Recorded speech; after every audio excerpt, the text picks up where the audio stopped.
cette transition énergétique, cette transition écologique, elle va être radicale. Elle va transformer notre société de façon absolument radicale.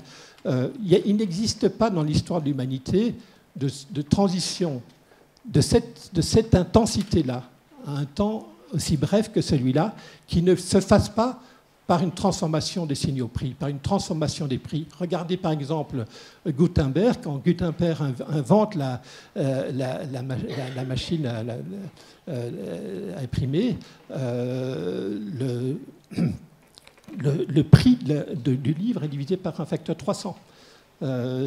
Et ça induit des transformations de civilisation, qui induit l'arrivée des sciences, la réforme religieuse, la Renaissance. Tout ça vient du fait que les prix ont changé. Et on doit faire la même chose sur la transition énergétique. On doit modifier les prix, et là on doit le faire de façon artificielle parce que ce n'est pas les marchés eux-mêmes qui vont le faire. Il faut nécessairement une institution supérieure qu'on appelle l'État qui doit imposer une réforme du système de prix qui sinon n'intégrerait pas les problématiques écologiques qui nous sont chères, en mettant un prix sur les choses qui nous sont chères comme la qualité de l'air et le climat pour nos descendants. On va inciter chacun, dans un système d'économie de marché, chacun à intégrer les impacts que nous avons sur ce bien commun qu'on appelle le climat. Merci.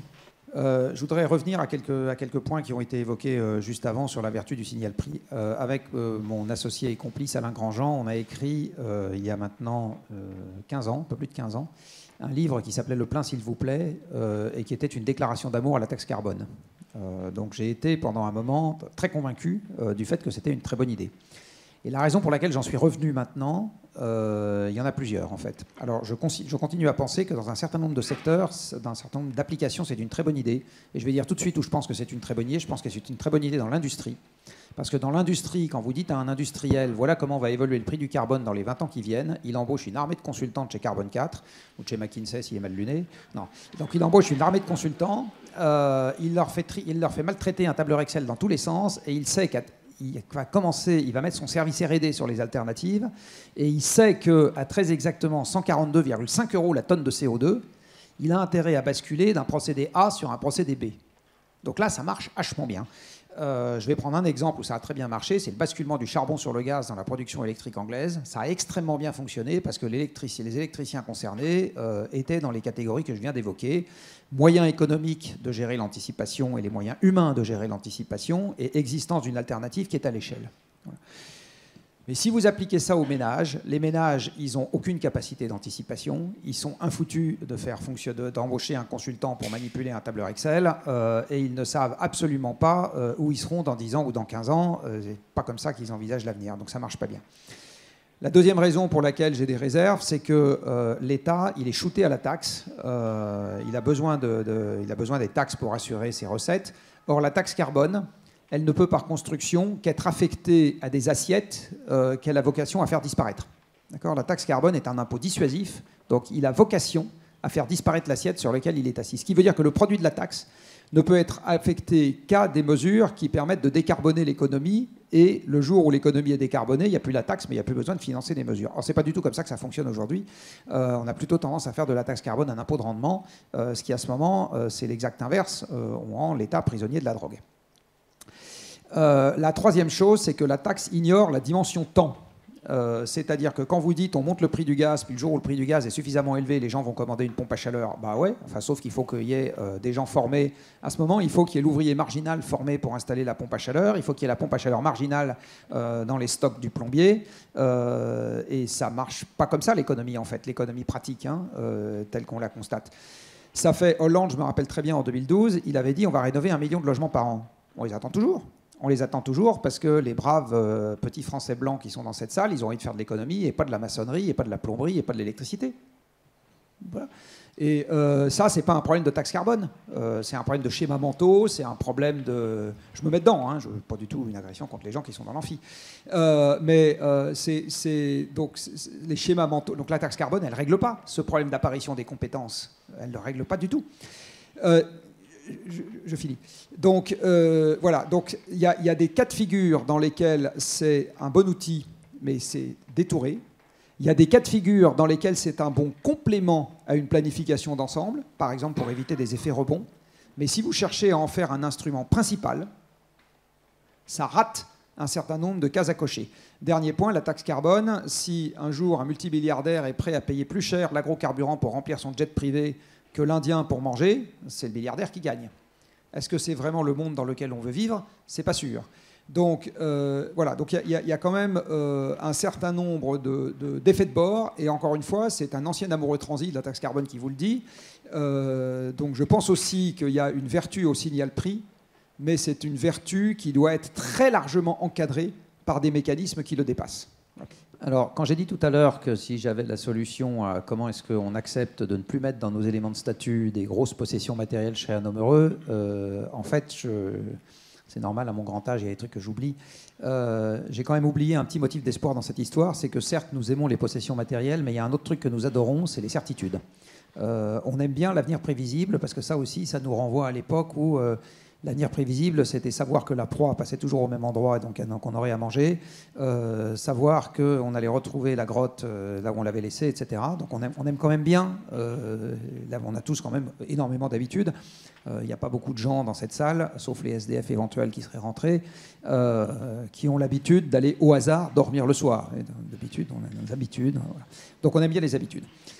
Et dans la transition, la seule monnaie d'échange qu'on ait contre la diminution de nos possessions matérielles, c'est l'augmentation des certitudes, c'est l'augmentation de la confiance en l'avenir. C'est le seul truc qu'on puisse vendre en face, c'est de dire, très bien, on aura des plus petites voitures, voire pas de voitures du tout, et des trottinettes, mais en face de ça, on augmente le degré de certitude qu'on a et la confiance qu'on a en l'avenir sur le fait qu'on va garder la paix, le fait qu'on s'entende bien, le fait qu'on aura à manger à sa faim, etc. Et en fait, dans les constructions globales, et ça c'est aussi difficile de le vendre juste avec une taxe carbone, dans les constructions globales, on a besoin de vendre ce qui va rassurer dans le fait qu'on s'attaque au problème. D'accord ? On a besoin de montrer. Alors ça peut être de l'emploi là où il n'y en avait pas avant, ça peut être de la sécurité là où il n'y en avait pas avant, ça peut être de la bonne entente avec ses voisins, là où il n'y en avait pas avant, ou là où plus exactement c'est un point d'interrogation. Bref, les gens ne sont pas averses à l'effort à partir du moment où par ailleurs ça permet de dissiper le brouillard qu'ils ont devant eux. Par contre, la population, les êtres humains que nous sommes, on est raisonnablement averses au brouillard. Dire on va vous mettre dans l'incertitude, en général les gens n'aiment pas ça, c'est absolument évident. Donc voilà, et là à nouveau, c'est la raison pour laquelle, au Shift Project, on pense que le plan d'ensemble est quelque chose qui est plus facile à vendre qu'un signal prix, tout simplement parce que même si ça désigne les efforts, ça dit les choses. Je vais prendre l'exemple du chauffage, donc on en parlait tout à l'heure. Si je dis je vais monter le prix du gaz et du fioul jusqu'au moment où ça vous fera suffisamment mal pour que vous fassiez autrement, je dis toujours pas, je vous ai pas donné de certitude sur la façon dont vous alliez vous organiser autrement. Donc vous savez toujours pas si vous allez sortir 3 couettes et 3 pulls du placard, si vous allez installer une pompe à chaleur, si vous allez baisser le thermostat, ou si vous allez déménager chez vos enfants ou chez vos parents parce que vous n'aurez plus les moyens de vous chauffer. Je vous dis pas tout ça. Si je vous dis, je vais vous obliger à faire tel et tel truc, ok, c'est contraignant, mais je vous ai donné une certitude. Je vous ai dit, voilà comment l'avenir va se décrire, voilà comment... Et c'est incidemment beaucoup plus facile à faire quand vous voulez organiser l'économie dans son ensemble. Si vous dites, voilà tant de gens que je vais obliger, il y a tant de ménages qui se chauffent au gaz dans ce pays, je vais les obliger à passer à la pompe à chaleur, eh ben, je dis également à peu près combien d'usines de pompes à chaleur il faut que j'ai, à peu près combien d'installateurs de pompes à chaleur il faut que j'ai, à peu près... voilà, je dis toutes ces choses-là, et ça permet de s'organiser de façon beaucoup plus globale. Et ça, c'est quelque chose qui amène un élément de certitude qui est assurément quelque chose de positif dans le discours, parce que ça rassure les gens de leur dire où on va, même si ça comporte des efforts. Ça rassure tellement les gens de leur dire où on va, même si ça comporte des efforts, que de temps en temps, on est même capable d'entraîner des populations dans la guerre. Bon, la guerre, c'est quand même un peu plus désagréable que de devoir avoir une plus petite voiture. Hein. Enfin, je ne sais pas ce que vous en pensez, mais moi, personnellement, je sais quand même assez vite où je fais mon choix. Donc, ça montre bien que, encore une fois, il y a un élément quand même, qui est un élément qui doit être vraiment pris en compte dans cette histoire, qui est l'élément de la certitude. Et alors, du coup, je vais faire un petit crochet par la certitude sur le prix. Dans Just Stop Oil. Qu'est-ce qui se passe si on stop oil? Ok, l'année prochaine, le prix explose. Mais l'année d'après, le monde entre en récession Parce que l'énergie, c'est ce qui fait fonctionner les machines, et quand les machines ne fonctionnent pas, l'économie produit moins, et donc on rentre en récession. Et comme ce n'est pas aux gens dans cette salle que je vais apprendre la macroéconomie, si on produit moins, il y a moins de revenus. Ce qui veut dire que l'année d'après, on a moins de pétrole, mais un consommateur moins solvable. Est-ce que le nouveau prix d'équilibre du pétrole dans cette affaire-là, il est au-dessus ou en dessous du prix d'avant? Personne n'en sait rien. Et du reste, quand vous regardez dans le passé, il n'y a aucune élasticité prix-volume sur le pétrole. Aucune. D'accord ? Et il n'y en aura aucune à l'avenir. Donc ce n'est pas la peine d'essayer de prévoir le prix du pétrole. Moi j'ai un très beau graphique qui montre toutes les prévisions de prix du pétrole qui ont été faites par l'Agence internationale de l'énergie sur les 25 dernières années, avec ce qui a vraiment été le prix du pétrole. Chaque fois que je le montre, ça fait rigoler tout le monde en conférence. Donc il faut juste arrêter de prévoir le prix du pétrole. Et voilà, il sera ce qui sera. La seule chose qu'on peut dire, c'est que dans un monde très contraint, où l'offre est très contrainte, il va devenir volatile. Ça c'est un truc qu'on peut assez facilement argumenter. Pour le reste, donc Just Stop Oil, ça rend le prix volatile, ce qui effectivement n'est pas une bonne chose, parce que ça, clairement, ça empêche de s'organiser correctement. Mais ça, encore une fois, tel que l'économie est organisée aujourd'hui, un pétrole qui chute rapidement, c'est moins de marine marchande, c'est moins de camions, c'est les flux de personnes dans les grandes villes tertiarisées que nous avons créées, qui sont beaucoup plus difficiles à organiser. Et donc tout ça, ça signifie très concrètement une économie qui décélère. Donc c'est là, voilà. Donc en fait, l'élasticité prix-volume, ça marche très bien pour un produit qui n'est pas indispensable physiquement au fonctionnement de l'économie. Donc si demain matin j'ai moins de sac à main, effectivement, ça ne touche pas la solvabilité du consommateur. Par contre, il y aura moins de sac à main. Le prix du sac à main va d'autant plus monter qu'il y aura peu de sac à main. Mais avec des commodités qui sont essentielles physiquement au fonctionnement de l'économie, ça ne marche pas. Ça ne marche pas comme ça. Voilà, c'est juste ça que je voulais dire. Enfin, deux choses là-dessus quand même, si vous me permettez, Caroline. Première chose, la certitude serait prédire aujourd'hui qu'une taxe carbone à 250 € en 2030 est compatible avec l'objectif de réduction de 55% d'émissions de CO2. Ça, c'est à peu près clair. Et ça donne le là au marché.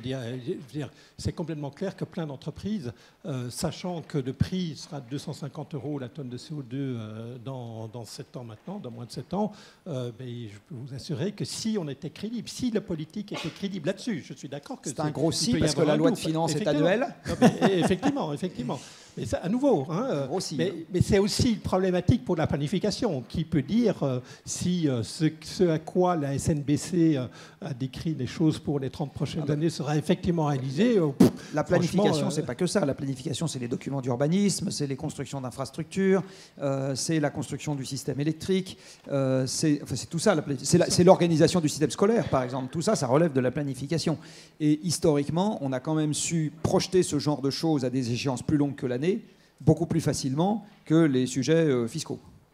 Et vous parliez des comportements, c'est justement ce à quoi on va s'intéresser maintenant avec la notion d'acceptabilité dont on a déjà un petit peu parlé. On avait une question de la salle qui nous reparlait du rôle de la publicité. Est-ce que selon vous, ça pourrait être un moyen de rendre attractives des actions qui pourraient permettre la transition énergétique? Est-ce que c'est un moyen de peut-être dédramatiser, si c'est possible, la situation, et qu'est-ce qui pourrait débloquer cette notion d'acceptabilité auprès de la population? On voit que beaucoup de gens souffrent d'éco-anxiété. Est-ce qu'on peut transformer ce sentiment-là en action? Et si oui, qu'est-ce qui peut nous aider? On en a déjà un peu parlé. Donc la question, c'est est-ce qu'il faut encadrer la publicité? Ou c'est pas ça exactement la question? La question, c'est que pensez-vous du rôle de la publicité pour rendre attractives les actions visant la décarbonation? Et à l'inverse, faut-il interdire les publicités contraires à cet objectif? Ça veut dire quoi? Ça veut dire que l'État devrait faire des pubs pour vanter la décarbonation?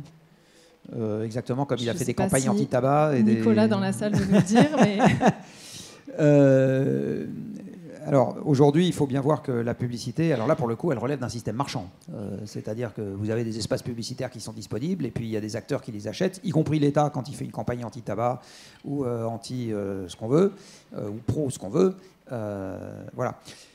Je pense que c'est compliqué. Vendre la décarbonation, c'est un truc qui pour moi n'a pas de sens en tant que tel. On ne vend pas un concept. On vend des objets, on vend des services, on vend des actes, mais on ne vend pas un concept. Du reste, vous n'avez pas des publicités pour la carbonation. Vous avez publicité pour, non, des publicités pour des confiseries, pour des cosmétiques ou pour des bagnoles. Vous n'avez pas de publicité pour la carbonation. Donc la publicité pour la décarbonation, qu'est-ce qui peut la susciter? Eh bien, ce qui peut la susciter, c'est la bonne santé économique des gens qui font des actes concrets de décarbonation. Donc je peux vous assurer que si les producteurs de pompes à chaleur gagnent plein de pognon, ils font de la publicité. Ça, pas de problème avec ça. Voilà, et donc le prix du carbone. Donc ça veut dire qu'il faut qu'ils fassent de bonnes affaires. Les assureurs font de très bonnes affaires sans prix du carbone parce qu'il est obligatoire de s'assurer dans plein de cas de figure.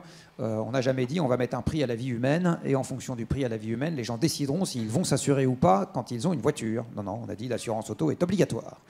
On a dit également, dans un certain nombre de cas de figure, l'assurance multirisque obligatoire. Alors l'assurance multirisque habitation, elle n'est pas obligatoire, mais enfin, on pense quand même qu'elle est obligatoire. Donc les assureurs, moi j'adorais M. Claude Bébéard, très grand libéral dans l'âme, qui est le fondateur d'AXA, qui était un peu climato-sceptique et extrêmement libéral. Il y a juste un truc dans le libéralisme qui l'a jamais gêné, c'est l'obligation de s'assurer. Ça n'a jamais gêné. Donc, voilà. Donc il y a des tas de cas de figure dans lesquels on peut gagner plein d'argent, encore une fois, avec quelque chose qui est tout à fait obligatoire.